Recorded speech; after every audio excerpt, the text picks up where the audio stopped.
Hello, this is a certified hypnotist and Reiki Master Teacher, Chantel Cash, and today I would like to talk to you about clearing techniques without the use of Reiki.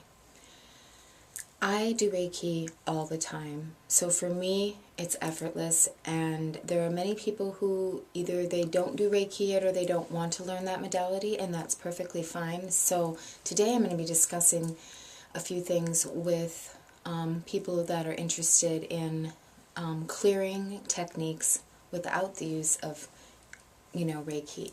But keep in mind that everything is energy, so the bottom line is intention.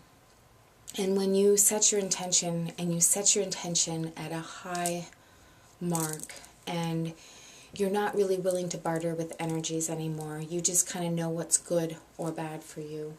So you can begin simply with your faith, and you can talk to, certain deities or angels that, or saints that you feel might be helpful to your, whatever you're going through at the time. And, there's lots of tools that people can use, and we're going to start talking about crystals. And I only have so much time per video, so this is a selenite wand. I actually have several, but we're going to show this one right off the bat. This was a lovely gift from a little girl, one of my first little girl Reiki students. And this can be used on points, and I'm not talking like acupuncturally. This is where, like, let's say you have a pain. Let's say your pain is centered right here, and you focus your intention on that point. Now I can already feel this working because I've had issues with my arm today. And crystals are going to help keep, certain meridians and, acupuncture points open in the body. And the average person isn't skilled in that field, so I'm not, recommending you go around poking your body everywhere here and there. I'm just saying that you can do it very lightly and gently, and you have the same intention, perhaps not the same effect, but intention as an acupuncturist would have to relieve you of your pain or suffering. And much of what happens when things get attached to us, they get attached to our auric field, and then for some people it even manifests into illness. So when that happens, crystals are a really good way of, there's tourmaline, amethyst. Here's another one, amethyst, beautiful amethyst wand. And any type of amethyst is really good for warding and protecting and also healing. I mean, the list, I don't have the list in front of me, but the list is just endless what amethyst is good for. So you should get relief. For me, I wear stone bracelets that I've made myself, and I do sell them, and others do as well. I have one for warding off the evil eye. Bronzite is really good for reflecting and, really deflecting things back at a person who might have malice for you. We'll be going into that another day. Another thing, you can make yourself an intention bag, and this one is for protection and healing, and you can carry this in your pocket. And really what that is, it's just that reminder when you hold it, especially, or it's in your pocket, it's a reminder that you're always protected, and you continually put that intention into, this, and it's maybe a placebo effect or a pacifier for some. However, it does help soothe some people who are in a fearful state. The best tool you can use for folks who don't do energy work is essential oils. I have frankincense, I have Freriana frankincense, which is from Somalia, and I have white angelica, and I have some other oils as well. There's my oils over there. The oils basically, the higher the frequency, the better. And I know, like, rosewood orange combination is divine. It draws in angels, for those that believe in angels. And so the higher the frequency of the oil, the better, because these oils or concentrated forms of the whole, you know, what would be considered a holy plant. And there's a whole set of holy oils you can get for those who are really into the Bible. You can get the holy oils from the Bible. These are all Young Living oils. I recommend Young Living just because you can eat most of them. Another thing, and we're going to go over this, one moment please, is sage and burning and smudging. Now, burning and smudging is very, very important, and most cultures do some form of this when clearing.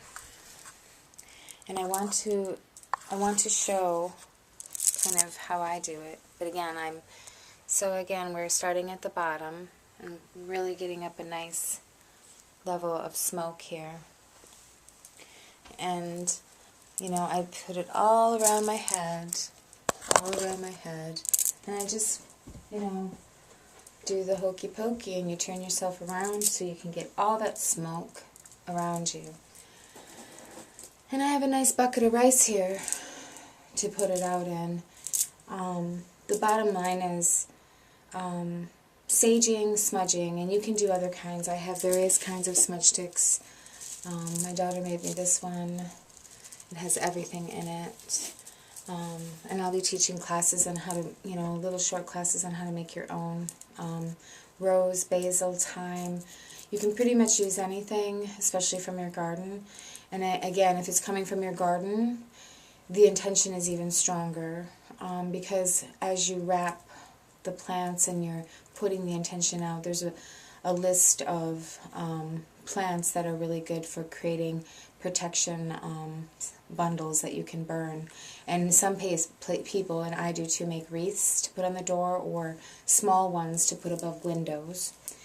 And these are setting intentions. These are creating barriers. These are creating boundaries to keep out the negative in your life.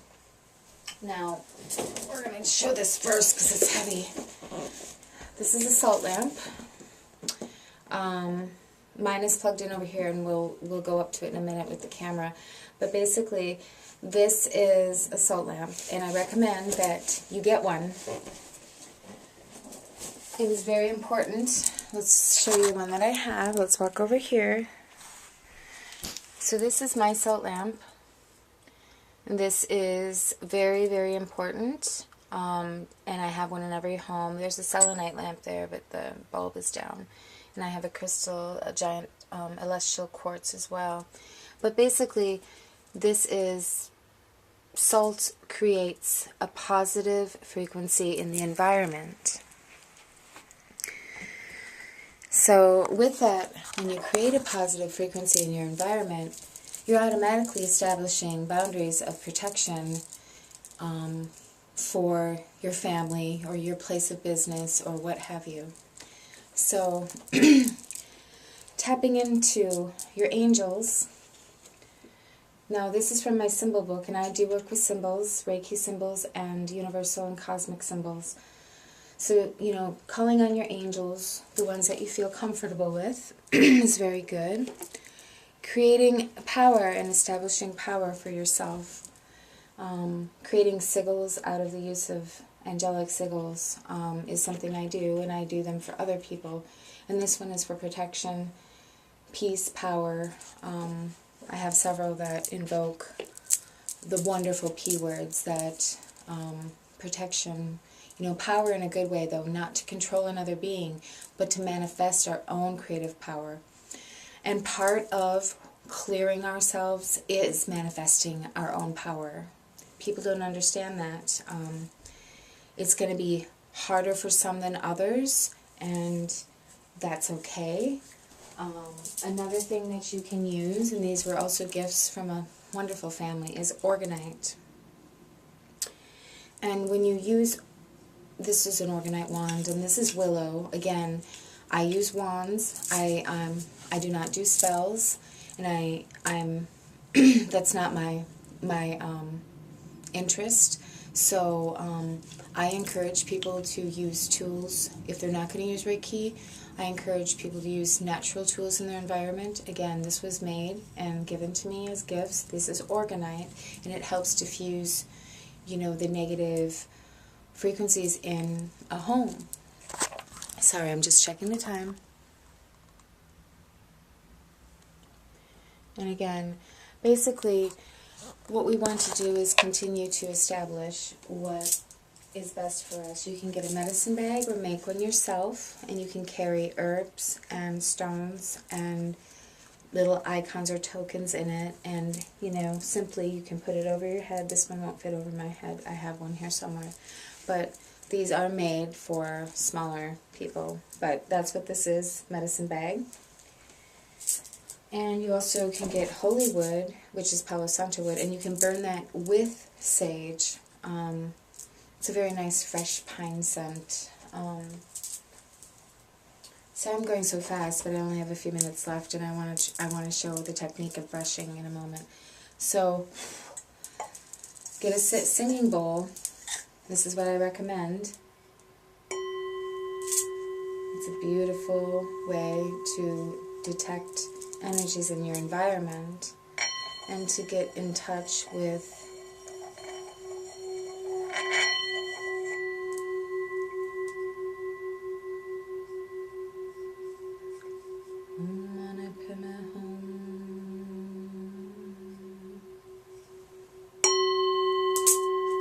So now we are clearing the air with this sound, frequency, and vibration. And it's a really nice pitch today.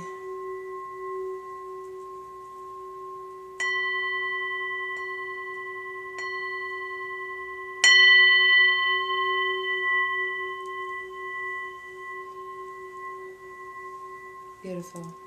So basically, you want to get a singing bowl. Now, let's see how much time we have left. Okay, I have enough time to show this. So we're going to show a technique called brushing. Now, with brushing, you're going to start at the top. And I usually start at my shoulders and the neck. And you can do this for other people too. But you just brush, brush, brush, brush, brush, and push it down into the ground. Brush, brush, brush, brush, brush, push it down. Now again, we start here and work our way. Brush, brush, brush, brush, brush. Brush, brush, brush, brush, brush, brush. And sometimes you can even work on points gently. I learned this having Qigong done.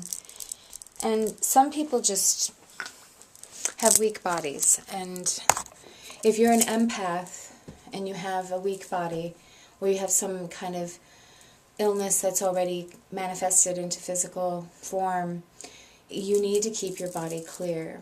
So you can brushing, brushing, brushing, and saging, and calling in sunlight. I'm going to be doing a video later outside and showing some grounding techniques.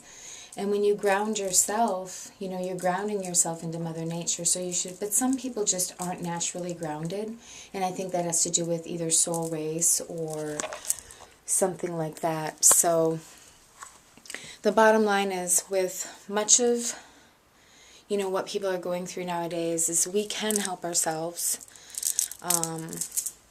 Not everybody can afford expensive classes, and I really believe in doing this to help others and to bring all of this information to people who otherwise maybe can't afford to take a class. So that's why I do these little